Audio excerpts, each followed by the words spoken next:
From the real estate, interior design, and design and build experts at the Penzo Group comes a podcast that covers all things home. For our team, a home is so much more than the sum of its four walls. It goes beyond. A home is our sanctuary, a place to create memories, build routines, and shape our futures. Through a series of captivating conversations with guests who are industry experts in their fields, we discuss their lives, passions, and their most personal and intimate spaces, their homes. Welcome to Beyond Four Walls, where we explore the soul of living spaces and celebrate the essence of what makes a house a true home.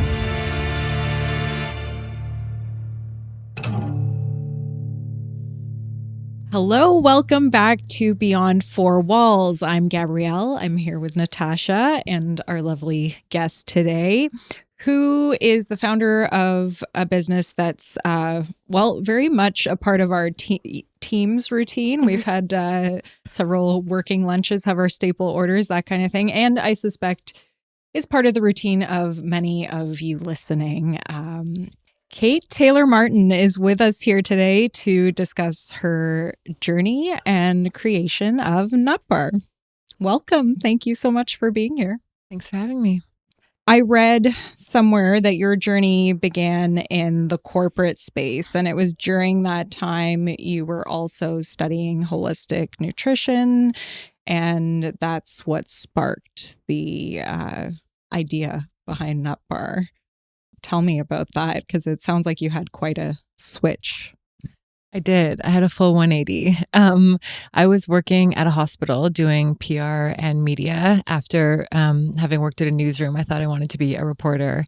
But it was in a hospital setting that very quickly I saw firsthand that our healthcare system isn't sustainable. Rates of cancer and diabetes and heart disease are skyrocketing. And so too were and still are the terrible foods we're eating. So just heavily refined white sugars, white flours. And I felt inspired to learn more about how to take accountability for my own health. And I think when you're in a hospital setting every day in particular, you just realize we can't take our health for granted, and felt inspired to learn more and called to learn more. So I enrolled in the Institute of Holistic Nutrition.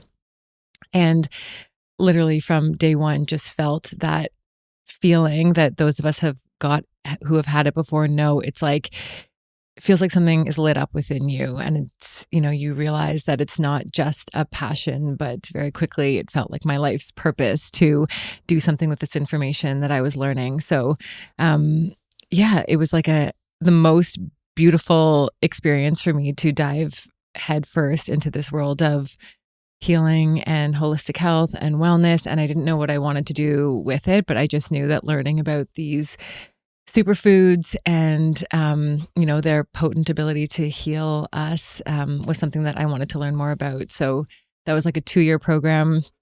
And very quickly, this idea for Nutbar started to take shape. This was in 2015. And so back then there was nowhere to get healthy food. I remember I met you in Riverdale and we walked over to the coffee shop that's across from the park on Broadview. The Rooster. And you were like, I'm just going to be working here for the rest of the day.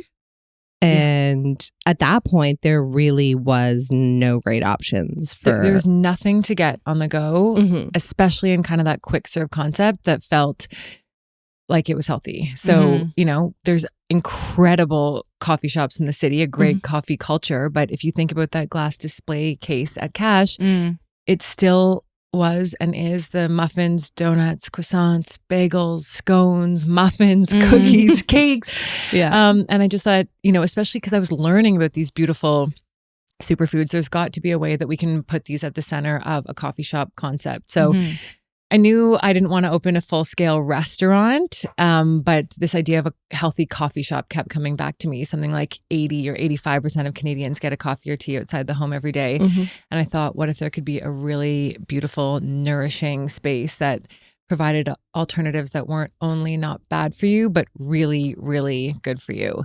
And so, slowly but surely, one foot in front of the other, the idea for Nutbar started to take shape. And that we opened our first location at the very, very end of December 2016. And you also had a child around that time too, right? You were juggling so much. Well, I found out I was pregnant with my first child the week we opened our first location. Wow. So it felt like I've been living these two parallel journeys of motherhood and entrepreneurship at the same time. Did you always have this entrepreneurial spirit? Because I was listening to a podcast that when you were younger, you would set up a cashier and sell things to your siblings. And, it seems like you just have such entrepreneurial drive. You've had so much growth with Nutbar. So tell us a little bit about that. Well, that's nice to hear reflected back at me, because that's not how it's always felt.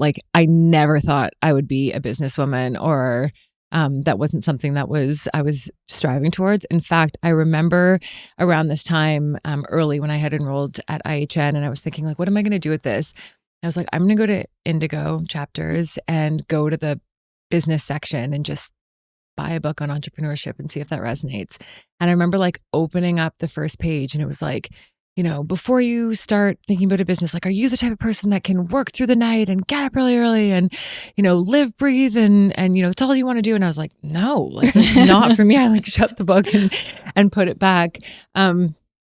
So it never felt like that was something, wasn't modeled. Neither of my parents were entrepreneurs. I didn't see it anywhere. I didn't even really know that it was an option, to be honest. But it's funny, looking back and seeing that through line of the cash register. I asked for a cash register for my 10th birthday. I labeled everything in my room with a price tag, would ask my siblings to shop my bedroom. And, looking back, why that kind of called to me wasn't about being a business owner. It was creating a community, a place that people could come, and I could be at the cash being hi, how's your day? Yeah. How's your child? What did they like their birthday present last week? I love the idea of people coming to a space that was at the center of a neighborhood or a community and developing those relationships. I'm a real people person. I love being around people. And so that was the thing that was alive in those early days that, clearly resonated with me at a very young age. It wasn't about I have to be a businesswoman. Yeah. In terms of the menu items, you talk about superfoods being the ingredients, but how do you develop the actual menu itself, and what were the first items? Because I know you mentioned going to more traditional coffee shops and seeing the typical muffins, etc. So you didn't want that. So how did we end up? Yeah, so superfoods are at the center of our menu and our concept. And really what a superfood is, it's just a food that's extra high in nutrients. So has a higher concentration of minerals, vitamins, and antioxidants. And so the food and the quality of the food in particular is really at the center of our menu and of our whole concept that, again, I wasn't just looking to start a business. I wanted to start this business because I believed so strongly in the power of these foods and how they could help us just feel our best and really tap into this, vibrancy and aliveness and feelings of well-being that we're all supposed to have. So every item on our menu comes from that mindset first of super high quality, nutrient dense foods.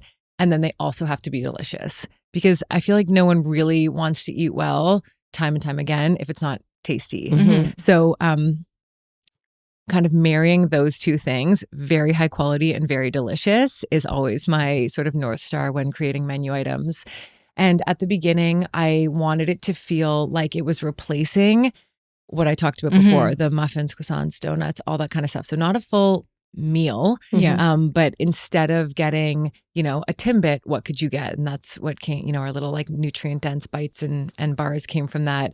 A smoothie obviously is just a great nourishing on the go menu item.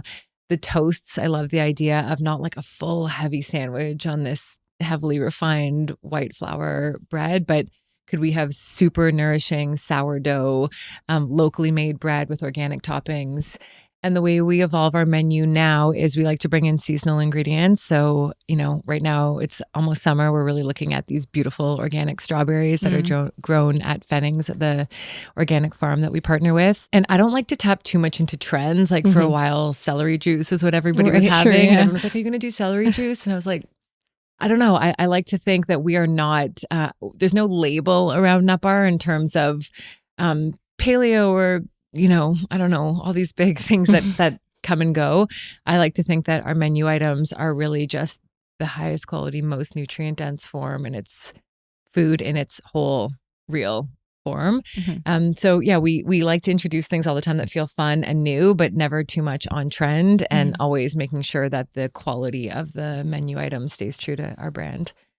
So you don't label it as paleo or other, but are there certain ingredients that like you absolutely avoid at all cost, or one principle that you stick to above all else? We avoid a lot. Okay. We avoid any seed. I mean, really anything that is bad. Any seed oils. We have no white sugar, no white flour, nothing refined. I always wish that people could just come take a tour of our kitchen before they ordered our food, because it is such a commitment to serve this kind of food. And, I think what hopefully we've done well is communicated that to our customers, so they know if they're coming to Nutbar, they're getting that quality. But I think seeing it firsthand is a very different, like visceral experience of what you're consuming. And our kitchen really is just these big buckets of beautiful organic superfoods. We have a real person who makes the food in our kitchens every day from scratch. And we always say there's no cut corners, and there really are no cut corners, even when it's tempting, because it's far cheaper and probably easier to source and easier to come by. But if you can think of any ingredient that's sort of like, not bad, but not really good, we're just not using it. Like, we are so committed to, our dressings. Our salad dressings are a perfect example. Like so many salad dressings out there are canola oil or seed oil and white sugar. And then it's, a little bit of lemon juice that probably comes from a pre-squeezed bottle. Our salad dressings are like organic olive oil, herbs that we blend up, freshly squeezed organic lemon juice, like just unwavering commitment to quality. Yeah, and I so love the way the menu's laid out. I love the fact that you do add-ons. Thank you. And are able to personalize. Because I'm like, I always want to add like the lion's mane in my coffee in the morning. And I love that. Yeah. So I just think it's so nice to have that personalized approach. Or when I get the harvest miso soup, like I'm always like, I want to add like a little bit of hummus on top or whatever. Whoa, I've never tried that. I love that. So yeah, I also want to ask about the name, because it's so fun. There's no great story at all. No? I was working at the hospital job that I was talking about before, and really starting to crystallize this idea for Nutbar. And I had kind of this big notebook and all these pages of notes, and the idea just came to me. Like, I don't know, like it was just a Nutbar moment. Yeah. And I quickly Googled like Nutbar, and there was like an actual kind of bar that was made out of nuts that existed in like Cuba or something, and the trademark I didn't think would be a problem, and so quickly trademarked it. But there's no other. It's so catchy. It's so good. Thanks. Yeah. Like, what kind of research did you do, or how did you know that this would really take off, that there would be a need for this? Because Toronto can be a tough market. I mean, I realized the wellness space was limited at that time, but you clearly had such a specific vision in mind. I did have a very specific vision. And I think what worked, I think honestly, one of the biggest things that helped me personally, and I don't think this would be the case for everyone, is that I was very kind of blissfully ignorant as to what this process was going to be for me. I think if I truly knew what it took, I would be way too scared to have done it. Whereas I couldn't have even imagined what it takes to run your own business. And so I had this idea. I knew the food was really delicious and nourishing. And I was like, I think I can do this. So I think a little bit of naivete really, really helped me at the time. And in terms of why did I think it would work from a more practical perspective, is I was getting really good feedback from people when I would do these. I did hundreds of focus groups before I opened. So learned about the food at school. Would become really inspired to go home and try all these different recipes. So like the vanilla smoothie, hundreds of people had it before we opened, and everybody's reaction, I did all the kind of blind forms and taste tests and studies, and everyone was like, how is this good for me? Like, this is incredible. And, I love this, but like, where can I get it on the go? Like, just a lot of tangible feedback from a lot of people. And I did that for all of our bites, all of our bars, our toasts. Was pretty rigorous about the focus groups and the business plan before we opened. But also, I feel like I have always been kind of the Nutbar customer, and I was looking for something like this when I opened and nothing existed. Right. And so, I couldn't necessarily extrapolate off of a sample size of one, but I just had a feeling that there's no way I can be alone in this, that as we're starting to learn more about these beautiful foods and how they can make us feel, who wouldn't want to start to nourish their bodies with it, especially if you didn't have to compromise. Like, it's not, as I said, it's not like it didn't taste good or feel good to walk into a space or, felt like it was this kind of niche little healthy coffee shop concept. If I could make it feel appealing and relevant and beautiful and delicious and good for you, then who wouldn't want to have that? When did you start to shift into more like the pantry approach? Like, you launched bar milk more recently, which is totally delicious. Thank you. And that's I get it at Summerhill Market, but you're in a few retailers, correct? Yeah. And we're looking to really expand our pantry line, but that was a big COVID move. Yeah. So we had started to think about it, but as many listeners know, I think often you need that kind of impetus to just say like, we have to do it now. Yeah. And COVID, for better or worse, was that for a lot of people, especially in business, who there wasn't an option to think about so it. much Like, we had to forced do you it. to innovate. It forced us to innovate and do things really quickly. So our granola, people have always loved it and asked to have it at home, and same with our nut milk. But it just, there's always kind of a more pressing priority. And then when everything shut down and there was no way for people to get our stuff, my COO, Karina, who's like oh my gosh, she's an angel. My right hand, we went into Nutbar Summerhill and we started making all of this stuff overnight, opened up a website in one night, opened up the delivery channel for next day delivery. I had 2 young kids at the time, would put them down for a nap and essentially drive these orders all over the city. And it was insane, as we all have COVID stories. But it gave us such confidence to know that this was something that people wanted and were willing to pay for it. And, both in terms of the product itself, but also the brand. Like, I think that was the first time that it really hit me that we've created something here that's not going to go away easily. And, at that time it did feel like, is everything just going to go away? And you almost needed that feeling of like, no, there's something stronger than I can see here. And it gave me the confidence to like really kind of lean into the next level of growth. Amazing. How have you had to evolve? Like, I remember hearing a story of you like actually being pregnant with your first, being in the kitchen late at night, getting everything prepped for Summerhill. But now that you have all of these locations, how do you feel like you've evolved as a leader?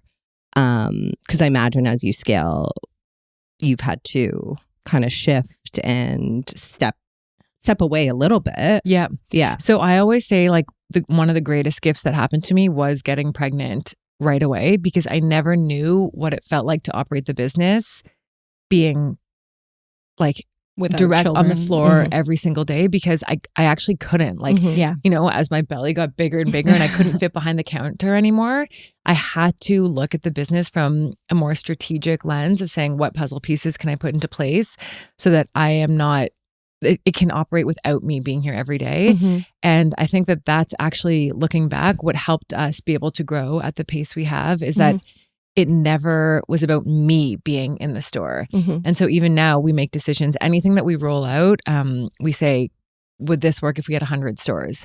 So we're constantly looking at a lens of scalability and growth, and which has just meant like very clear systems from the beginning and just really tight on processes and reporting and structure.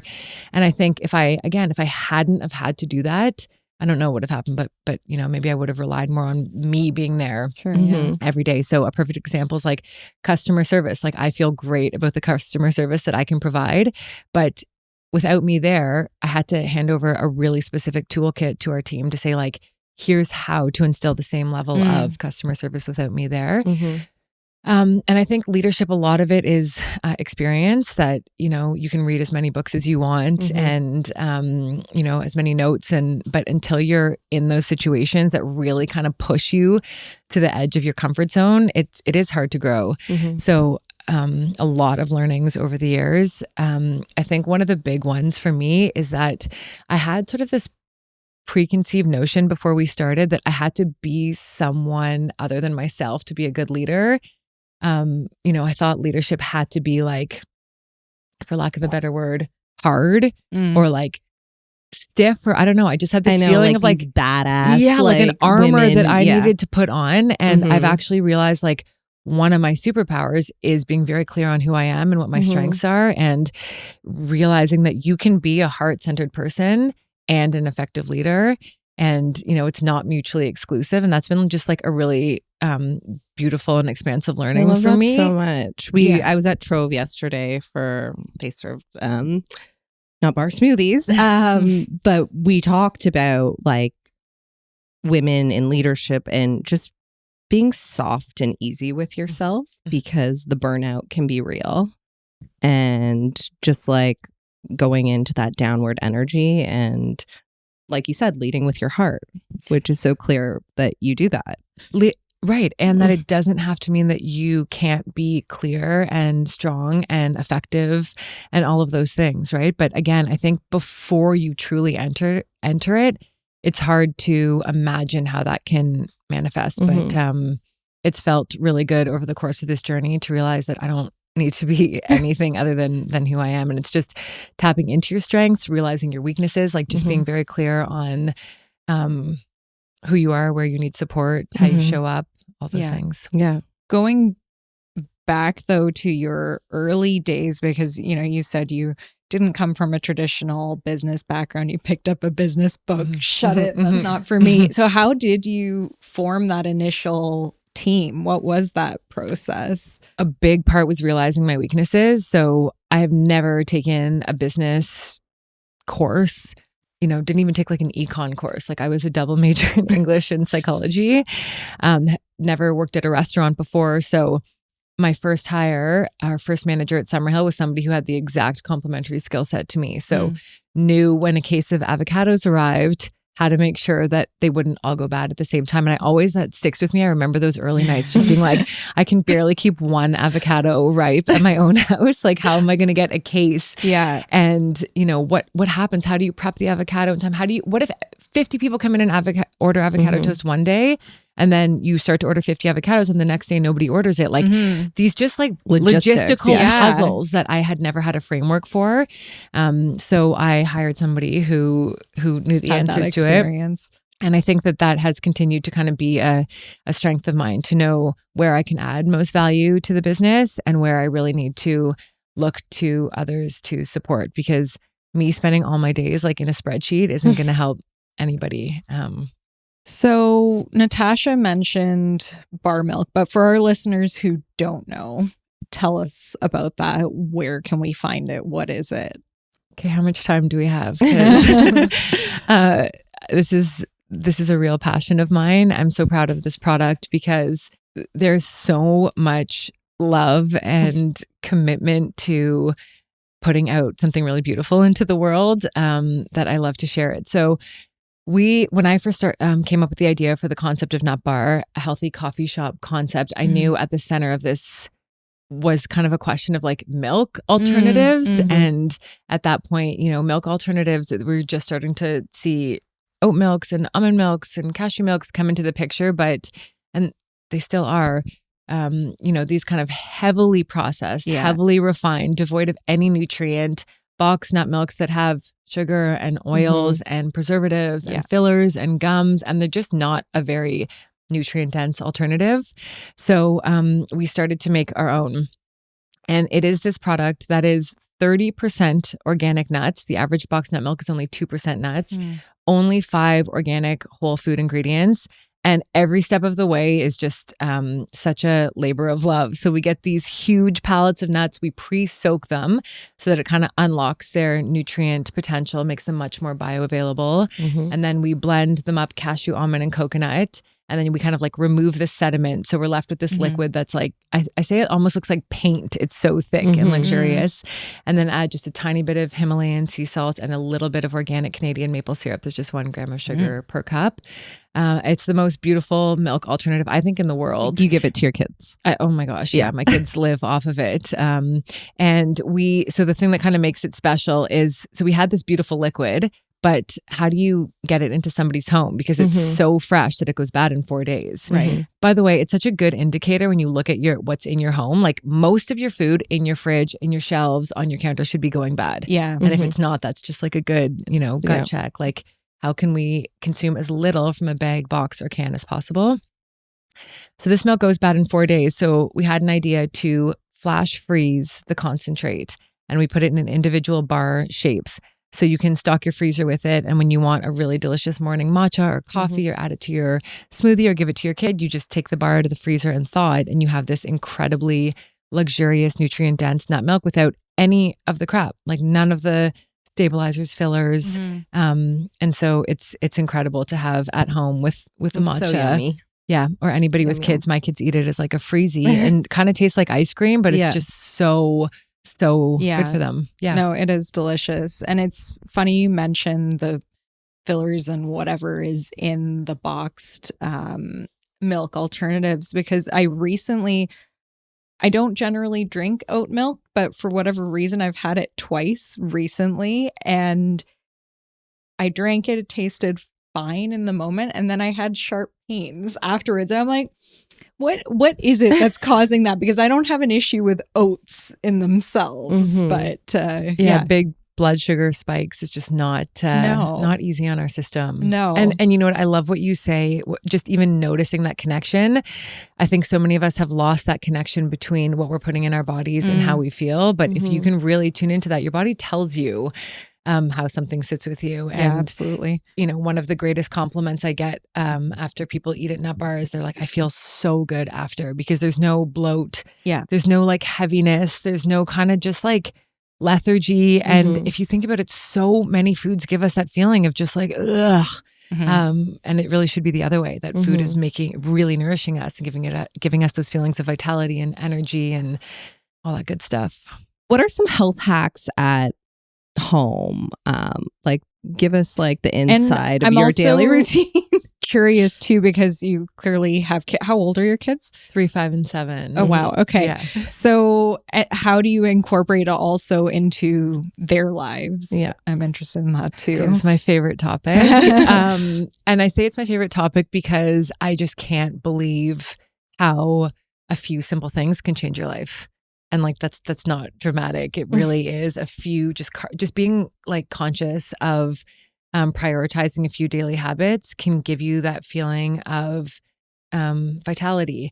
And I always like to remind people that we're meant to feel amazing. Like health isn't just the absence of disease. We're actually meant to have consistent energy throughout the day and like long, deep, restful sleeps. And so many of us don't. And that's because the world we live in is crazy. Like everything is kind of working against that for us right now. We don't wake up with the rhythm of the sun and have our feet in the soil every day. And there's like bings and pings and stressors and toxins that we're slathering on our skin, on our skincare products, and pesticides on our foods. And like, we kind of have this assault of things coming against us. And so when I think about any of my healthy habits or morning routine, it's like the antidote to that. So really going back to like, how are we meant to live? And nervous system is a big thing that keeps coming up to me. Like, you brought up burnout early on, and it's no wonder we're all feeling burnt out. Like, how can humans survive in this environment without taking time to really fill your cup? So my healthy habits aren't like, a workout class where somebody's screaming at me and the music is loud and like having a salad with tofu every day. Like that all just, there's like an intensity to that way of incorporating healthy habits that I actually think is kind of moving out, as we're all realizing that's not what we need. We need like nervous system resets and slowness and softness. And especially for working moms, I feel like that's just a huge thing where we have nothing left in the tank. So that lens is how I come look through all kind of these healthy habits. So I could honestly talk for an hour, but I'll say a few short ones. The first is a morning routine. I think it is essential for I'm going to just keep saying working moms because that's obviously what I am, but really for anybody, because nobody needs you yet. You're not like feeling guilty about taking an hour during the day when emails are coming in and things are going off. Starting your morning early is like the number one health hack. So how you do that is don't charge your phone beside your bed, because obviously if you're sleeping and your phone goes off, you're just going to put it on snooze. Charge your phone away from your bed. Also just way better for you. Get up and have a cold shower. So you can have a hot shower first, but then move into the cold shower. The benefits of that are profound. It's so good. It boosts our antioxidant systems in our body by 50%. It's amazing for all kind of host of physical benefits. But for me, the biggest thing is the mental benefit. It's just like flexes that resilience pathway in our brain and kind of gives a sense of like pause before stimulus and response in your everyday, because you're like not in a non-reactionary state. So there's also lots of research about women doing it and not doing it during their cycle. And so just, not every day for women, but just a really powerful, healthy habit. And then the rest of my morning is just like stillness and slowness. It's, I live on a park, so I'm really lucky. I do like look at the sun as it rises. I meditate every morning. I think just like that pause in your Do you life. use like Insight Timer, or you just do it? I just do it. Okay. Yeah. I usually do it for like 10 to 15 minutes every day. Usually do some spine stretching. So not a full workout, but one of my favorite quotes, which I always reference, is that you're only as young as your spine is limber. So like lots of cat-cow and twists and just like slow, deep breathing, just kind of get your body warmed up. Lots of like tapping for lymphatic drainage. And then I go downstairs and have my lemon water first thing, and then make an elixir that has tons of ingredients. And I always think I think of it as my daily armor. Like if I can get all of it in the morning, then I'm kind of good for the rest of the day. But I have bar milk and matcha. And matcha is another like big hack for working moms, because it's way less taxing on our adrenal glands. So it's a slow release of jitter-free energy. Monks actually consume matcha before really long periods of meditation, because it's clear, calm, focused energy instead of coffee, which you may have felt that kind of gives you that like jittery, anxious. I've had to like really reduce coffee. I've heard that from so many women because it's too much. We can't have more stress on our system. Yeah. So I just think matcha is such a beautiful and extremely nourishing alternative. And then I put all of like reishi in it, which is a potent adaptogen, helps our body's natural ability to adapt to stress. Collagen, which is great for skin, hair, nails, and joint health. Magnesium, which is a beautiful pairing with matcha. So like I just get it all in once. And then I find by the time my kids come down, like I start to hear them stirring, I feel like I've filled my cup. Like I feel kind of ready to be able to take on the day. Sorry to interrupt, but that was my next question, because you're doing all these wonderful things and it sounds lovely, but I'm thinking in my head, okay, my son would be up following me around. So what I get time up really are early. You doing this I get up at like 5:15. Oh boy. Okay. But I have to also be careful to say I also go to bed really early. So because the morning routine is like just like 8:30, like 9:15. But because the morning routine is such a non-negotiable, it's just like I just want to go to bed early. Like I can't do a lot of like friend dinners and late nights. Like, obviously once in a while, but day to day, this is what I need to prioritize in order for me to be able to handle being a mom to 3 young kids and running a business. Like there's not really another option for me at this point in my life. Yeah. So we're going to do just a quick little rapid fire round. Go to Nutbar order. Ooh. It changes usually kind of with the seasons, but right now I cannot get enough. I actually Uber Eats this to myself yesterday. Flat white with nut milk. So this is coffee, but this is around like 10 a.m. So I had my matcha early, then I'm in coffee. So flat white with nut milk, vitamin C smoothie with protein powder. It is so good. The protein powder kind of makes the ginger a little creamy. It's amazing. And the salted date caramel and tahini toast, which like, if you have not tried it. I'm hungry right now, so it's all sounds so good to me. I'm like, Yeah, that's every day right now. Well, I was going to ask you morning ritual you swear by, but you just elaborated on that, and I've taken notes, and we'll try it.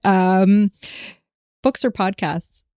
It's not a trick question. Both. Both. Yeah. Book every night before going to sleep. What are you reading right now? I'm reading Graydon Carter. He was the editor of Vanity Fair for 25 years, and he's written an amazing memoir. Highly recommend. Really interesting on those years of magazine publishing and podcasts. Always different ones. Right now I'm listening to Diary of a CEO with Emma Grede, and it's also just so insightful. One wellness myth you'd love to bust? That calories are more important than ingredients. I think there's still a small segment of people who are still very, very caught up in calorie count instead of looking, and not to say completely ignore, but instead of looking at ingredients. I think focusing on ingredients is just a great guide for eating well for the majority of people instead of looking at kind of numbers associated with them. For sure. And then our classic Beyond Four Walls questions. What does home mean to you, and what is your favorite space or room within your home, and why? Home is my favorite place to be. I like to think of a home as a really, as I said, it's that like, when I talked about earlier, filling your cup, it is like that kind of nourishment for me. And I think for my kids and family too, like a place where we can kind of all fill our cup. And my favorite room is our living room because, as I said, I'm really lucky. I live on a park. And so just like the sun coming in the morning, it's a place where the kids kind of stumble down the stairs all sleepy and everybody just kind of gathers there. It's like a cozy, beautiful space. Is that where you do your morning meditation and stretching? And that sounds very lovely. Zen. All right.